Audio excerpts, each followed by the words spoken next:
আমি আগেই বলেছি না সবাইকে বিশ্বাস করো, মানে কুত্তেকে বিশ্বাস করো, তবু এই বাংলাদেশি লোককে বিশ্বাস করো না, বিশেষ করে ইমন পাগলাকে। গতকালকে 5টার সময় ইমন পাগলা আমাকে টাকা দেওয়ার কথা, অথচ পর্যন্ত এখনো পর্যন্ত কোনো টাকা পয়সা দিল না। আজকে বিকালে 5টায় আমি মোতাক বিজয়কে 1 লাখ টাকা দেবো ভিডিওর মাধ্যমে, ওকে কল দিয়ে।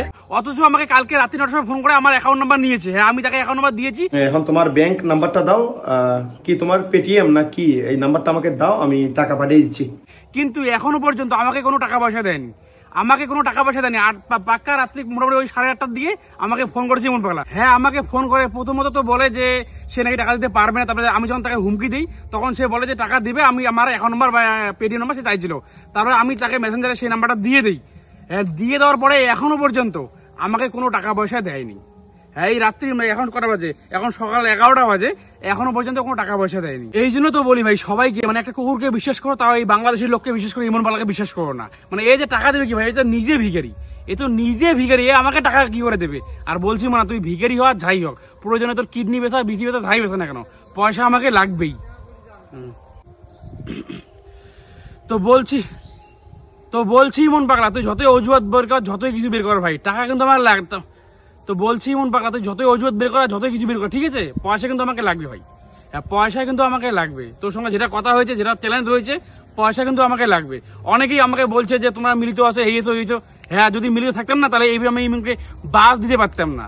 ফোনে ইমন পাগলাকে এটাও বলেছি যে আমাদের মধ্যে যা কিছু হয় সব আমি আমার মানে অডিয়েন্স যে আছে, দর্শক যে আছে, সবার কাছে কিন্তু আমি এইসব কথাগুলো শেয়ার করি। যে যখন সে চ্যালেঞ্জ করেছিল সেই কথা আমি তোমাদের সঙ্গে শেয়ার করছি। মানে তার সঙ্গে যে কোনো মানে যা কথা হয়, হ্যাঁ যা কথা হয় আমি কিন্তু সবকিছু তোমাদের সঙ্গে শেয়ার করেছি। এমন কিছু কথা নেই যে আমি তোমাদের সঙ্গে শেয়ার করি না, তোমাদের সঙ্গে এমন কোনো কথা নেই যে শেয়ার করি না। প্রত্যেকটা কাজে, প্রত্যেকটা বিষয়ে আমি তোমাদের সঙ্গে শেয়ার করি, ঠিক আছে। তোমরা আজকে পাশে আসো বলেই আমি আজকে ইমন পাগলা ঠিক মতো তাল দিতে পারছি। আচ্ছা, আমি মনে করি তালটা ছেড়ে দিলাম, তাহলে ইমন পাগলা বাসটা কি দিবে? সে তো আরো এর থেকে আরো বেশি ভুলভাল বকে যাবে। কি ঠিক কিনা তোমরাই বলো? তো ভিডিওটা সবাই শেয়ার করে বাংলাদেশে ভাজিয়ে দেবে। আর ইমন পাগলা বলছি পয়সা কিন্তু আমার লাগবে মনে। হ্যাঁ, সে অ্যাকাউন্ট নাম্বার নিয়েছে কিন্তু আমাকে কোনো রূপ টাকা পয়সা দেয়নি। বন্ধুরা, তোমরা শুধু আমাকে কল এবং SMS করছো এবং কমেন্ট করেছো যে ইমনকে আমাকে 1 লাখ টাকা দিয়েছে। হ্যাঁ, এখন ইমন আমাকে এখনো পর্যন্ত 1 লাখ টাকা দেয়নি। সে শুধু ফেক নিউজ ছড়াচ্ছে এবং কালকের ভিডিওতে সে বলেছে যে আমাকে নাকি 1 লাখ টাকা দিয়েছে। তুই মোতা বিজয় খাসিমার্কা লোক, 1 লাখ টাকা জীবনে চোখে দেখছিস?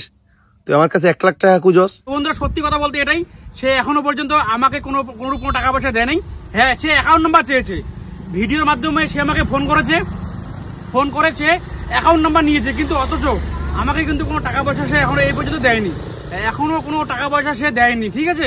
তো মানে অনেকেই দেখি ভাই, আমাদের এখানকারই অনেক কন্টেন্ট ক্রিয়েটর আমাকে ফোন করেছে, কে বলছে যে ইমন পাগলা ভিডিওতে বলছে সে নাকি আমাকে 1 লাখ টাকা দিয়েছে। এখনো পর্যন্ত সে আমাকে 1 লাখ টাকা দেয়নি, সত্যি কথা বলতে এখন দেয়নি। হ্যাঁ, সে অ্যাকাউন্ট নাম্বার নিয়েছে কিন্তু আমাকে কোনো রূপ টাকা পয়সা দেয়নি।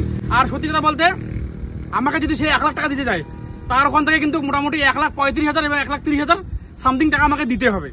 কারণ সেখানে কনভার্ট হয়ে আমাদের ভারতীয় টাকায় তখন 1 লাখে হবে। কারণ হচ্ছে বাংলাদেশের টাকার মান কম, মানে বাংলাদেশের লোকেরও মান কম, বাংলাদেশের টাকারও কিন্তু অনেক মান কম। কারণ সে যদি আমাকে 1,30,000 টাকা বা 1,30,000 বা 1,35,000 টাকা দেয়, তবেই কিন্তু আমাদের এখানে এসে 1 লাখ টাকা হবে। তো অযথা কেউ মানে বিভ্রান্ত হবে না এবং ভিডিওটা শেয়ার করে ইমনের কাছে পাঠাও যে সে কিন্তু এখনো পর্যন্ত আমাকে কোনো টাকা পয়সা দেয়নি, ঠিক আছে। সবাই শেয়ার করে বাংলাদেশে পাঠিয়ে দাও। সে যদি আমাকে টাকা পয়সা দিয়ে থাকে তো অবশ্যই আমি তোমাদের সঙ্গে সবকিছু শেয়ার করবো, কারণ এই ভিডিওর মাধ্যমে সবকিছু শুরু হয়েছে, এই ভিডিওর মাধ্যমেই শেষ হবে। সে যদি টাকা আমাকে দিয়ে থাকে তাহলে অবশ্যই আমি তোমাদেরকে জানাবো এবং ভিডিও অবশ্যই করবো, ঠিক আছে। যেহেতু সে আমাকে এখন পর্যন্ত টাকা পয়সা দেয়নি, ঠিক আছে। সবাই শেয়ার করে বাংলাদেশে পাঠিয়ে দাও।